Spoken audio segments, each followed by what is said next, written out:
I'm Lee Morris. And I'm Patrick Hall. Together we created fstoppers.com, and we have teamed up with Elia Licardi to create the most in-depth tutorial on all things landscape and cityscape photography.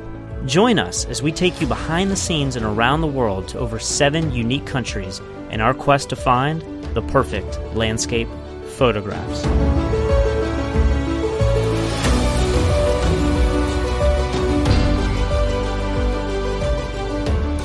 In this week's episode, we film 4 separate lessons in 4 completely unique locations. I make a new friend, and we visit one of the most incredible landscapes that I have ever seen before.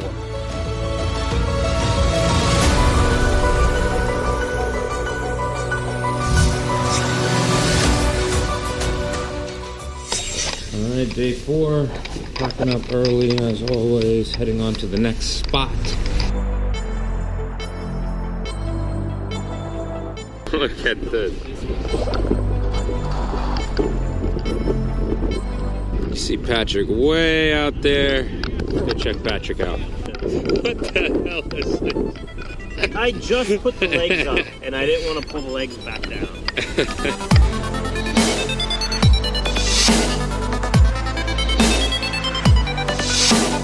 We need to start establishing shots of you. Like, okay, we're out here.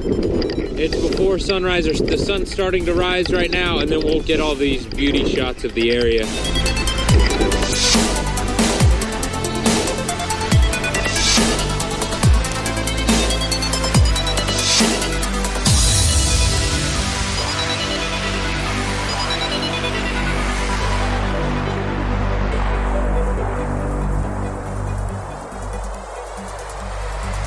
I'm a little scared of heights, so it's a little crazy. You guys should step up to the edge and take a look, though. Before you start filming, it's pretty cool. Like, you got to do it. It's super safe here. Well, I don't know if it's. I mean, a lot of this collapses every week. Patrick, would you say this is the most incredible coastline you've seen so far? Oh my gosh! Like I'm about to have an anxiety attack. I don't like this, and I'm still like a good foot away. There would be many more chances to cheat death on this trip, so I figured we better get back to filming some more B-roll.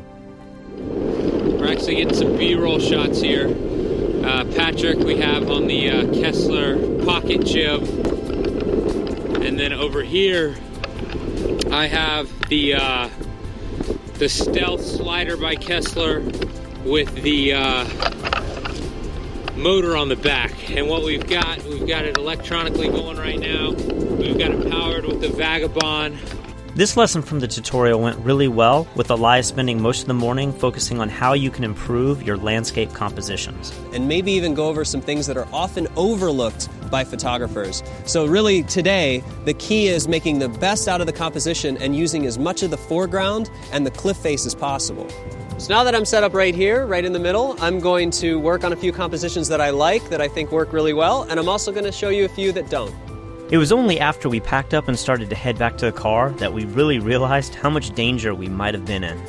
Oh, there were several times on that cliff I was thinking, what if it just sheared and cracked? It's happened before. The edge of the cliff is there. With our lesson done for the day, it was time to hit the road and have a little bit of fun. Oh, dude, why do you... Somebody should have brought... Why didn't you bring the drone? I want to! Look, this is insane! What do you... This is crazy! No wind right now. There's a fly-through. There's a built-in fly-through! No way! Seriously, I'm gonna get the drone. Does anybody object? We're out here at these cliffs and we're filming like a hero shot for Elia with the drone. We have these crazy cliffs. As you can see, there's like water going through one of them.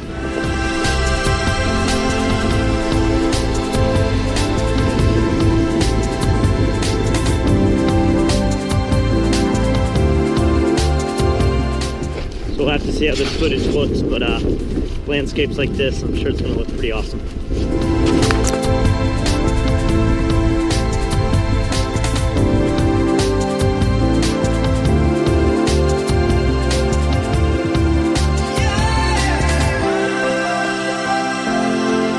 We were really pushing our luck flying the drone in places like this, so we decided to call it while we were still ahead, jump back in the van, and see what else Western Iceland had to offer. So apparently it's Thanksgiving. I honestly didn't even know until just a little bit ago. Happy Thanksgiving. Happy Thanksgiving. That little piece. Happy Thanksgiving, Patrick. Oh, look at this. It's really cheapy.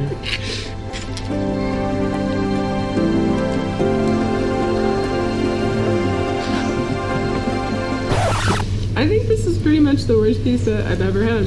Well, at least have a bite so that you can say come to you've our had. Thanksgiving dinner and not Yeah. eat. Oh, wow. Yeah, it seems kind of weird. It does have a... I think the weird flavor is the cheese, like the cheese... It's a little greenish looking. You guys need to work on your cheese production. This is homemade right here. Have a slice. Tell you about it. This is as far as we got with the pizza. Siggy had it. He actually spit it out.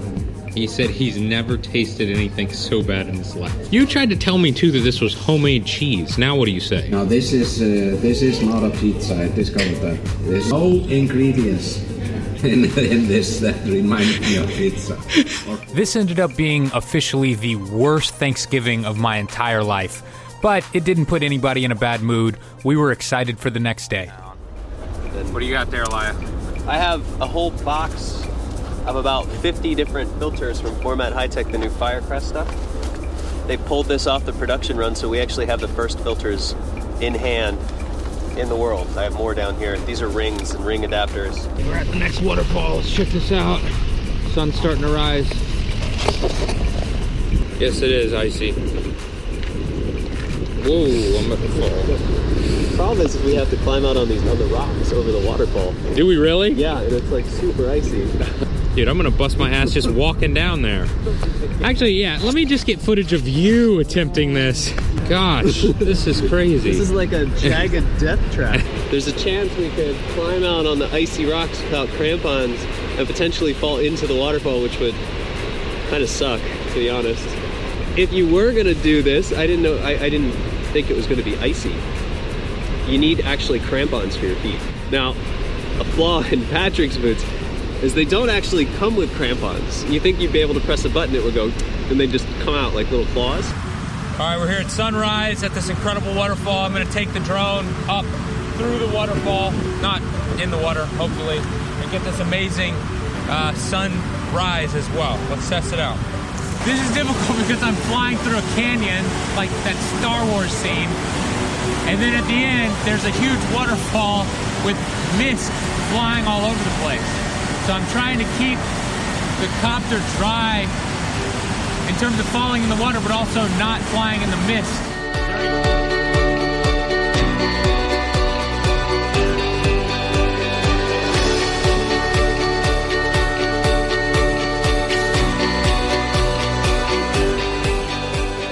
We keep pushing the limits of this helicopter, and I'm really scared because I just got the best footage I've ever had. We don't have the footage backed up yet, and I'm about to go under this bridge. Patrick is telling me to do it, so I can't be fully to blame.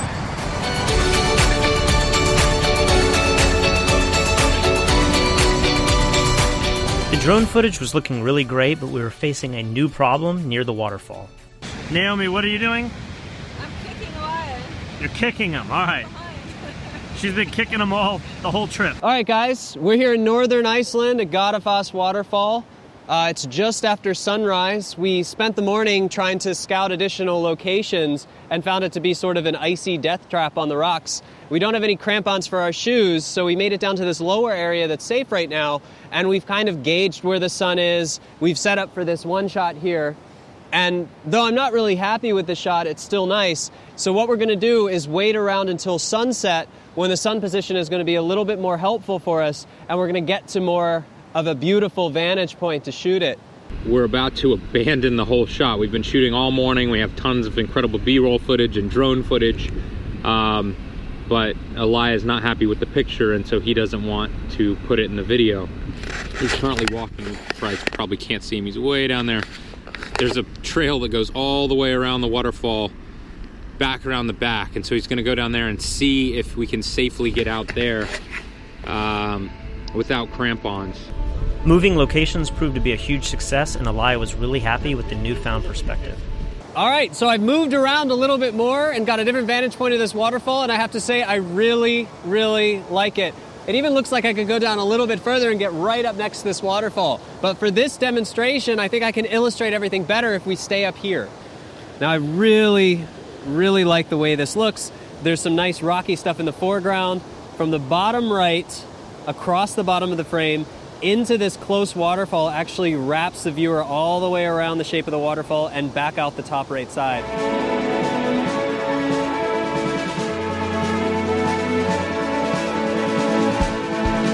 Despite the ice, Godafoss ended up being an incredible lesson, but it was once again time to hit the road. We hadn't seen much wildlife in Iceland yet, but today we ran into an Icelandic beast.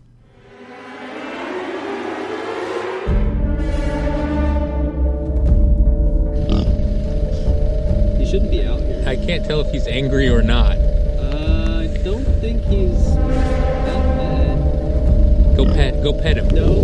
Go pet him. I'm not. He's cold. You need to warm him up. Go give him a hug then. You cuddle with him. Oh, he likes you. After touching the pig, my hand smells so bad. We gotta get at least a picture. I'm gonna put it in Patrick's face. And the Smell that. No, dude. I don't even know. Dude, why would you do that? My hand smells so bad. Ugh, gosh. And I just touched his head. That is how disgusting that animal was.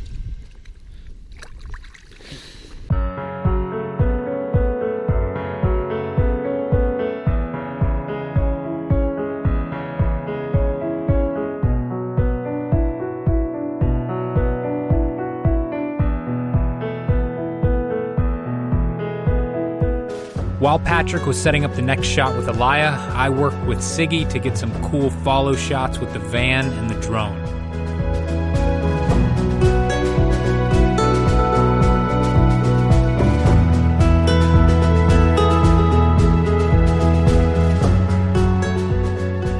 Most cameras today have an auto panorama stitching feature, but what happens is the camera clicks through, takes all these shots, merges them all together, and only saves them at the max megapixel rating for the camera. So if you have let's say a 12 or 16 megapixel camera, and you shoot 30 automatic images in your camera, and then the camera puts them all together, and then you still only end up with a 12 or 16 megapixel JPEG image at the end.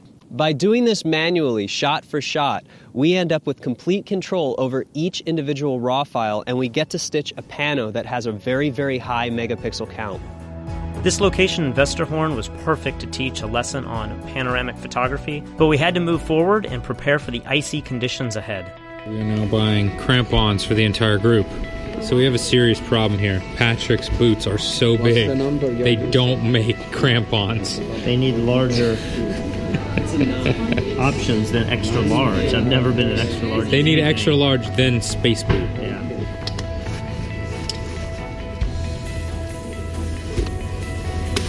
Just need the girl to show you how it's done. Ah! So here we are at another waterfall that requires a little hike. And the terrain we are walking through is just insane. We're carrying all this camera gear, the drone, multiple cameras, tripods, and we are hiking up and down these super steep cliffs. I mean, there's barely even a walkway here. I've set up kind of a behind-the-scenes shot of us hiking further down. This is called column basalt, and it usually comes from shield volcanoes. When it cools down, it retracts. That means the stone is crystallized into hexagon form. This is seriously the coolest thing I've ever seen in real life. For time lapses, we are just doing video. So we're doing 20-minute takes of video. We're setting the ISO to auto ISO. So as the sun comes up, the frame will remain properly exposed. And then we'll speed it up. So what I've done is I've set up a D750 with the 14 to 24 wide angle lens. And I put it into auto ISO and let it run. And in order to kind of give it a more secure placement, I have attached this Vagabond battery and wedged it in a rock. These rocks are about to shear off from the side of this thing. And Elia, of course, finds the most precarious spot to be. I did. It's half for the composition, half for the cinematic value. Fuck. Both crampons came off. While Elia worked on his shot, I decided to start up the drone, and I ended up getting some of the most incredible drone footage that we got on this entire world tour.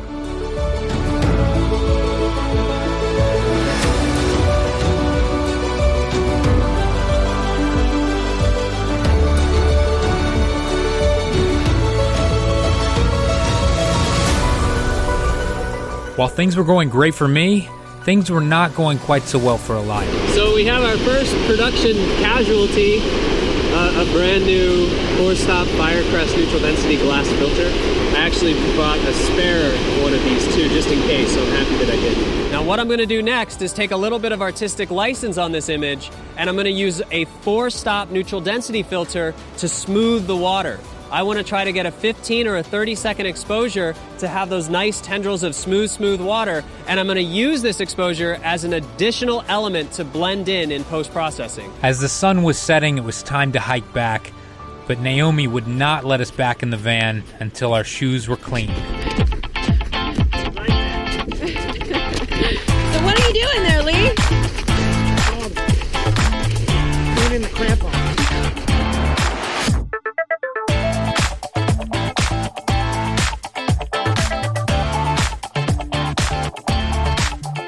To learn more about this entire photography tutorial, head over to fstoppers.com/Elia Liccardi.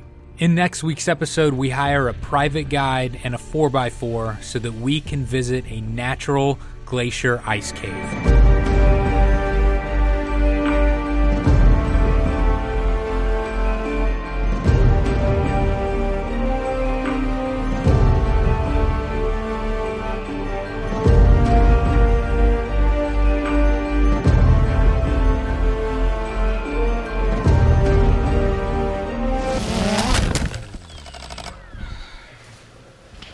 Damn it.